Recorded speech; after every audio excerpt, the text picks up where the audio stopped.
The Parking Ambassador pilot project in Huntsville began in summer of 2017. The goal was to test out and educate the public on parking beyond the time limit or in no parking zones. Deputy Mayor Karen Terziano says there were some basic rules to the project.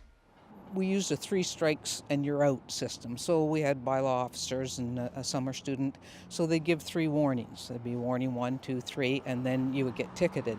The idea of it was to allow people to learn where the 2-hour parking was versus the all-day parking. So if you were in 2-hour parking and you overextended your 2 hours, we just wanted to give you a warning and let you know that there was all-day parking.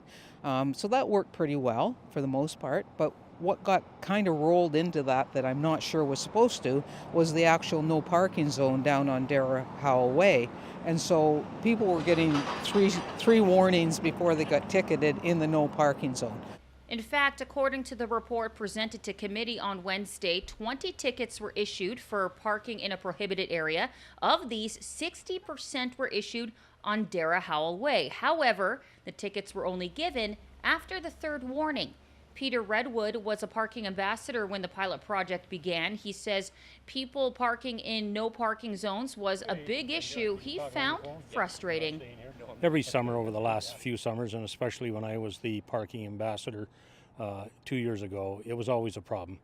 I could always find people violating the no parking sign. I know that from 2 years ago to this past year, the increase in money didn't seem to prevent it from happening at all. The 3-strike rule did give a few people a second chance, but I think cracking down on the fact that you're parked in a no parking zone. The no parking zones are here for a reason. It's safety.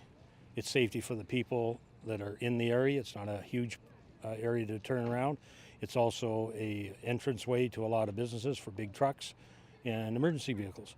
So parking in the no parking is inconsiderate, and you should be ticketed. You shouldn't be given an opportunity to do it again, which is my opinion of what happened with the pilot project for the no parking.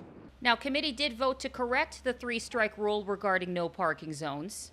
We said, you know what, let's continue with our pilot project, at least until the 2019, with the 3 strikes, except for in a no parking zone. So now if you're parked in a no parking zone or a fire zone or a handicap zone, you're going to get a ticket right off the bat. I think it was great. So somebody comes downtown and they park and they shop a little longer than they should. You really hate to ticket those people and say we don't appreciate your business. So the 3-strike rule, maybe it could have been 2, maybe it could have been 1. I don't know, but that works for that. And what we're really trying to do is educate people that there are areas to park that you can park longer than 2 hours. So our goal is to educate people that there are areas to park in, but our goal is also to say if it's a no parking zone, it's a no parking zone.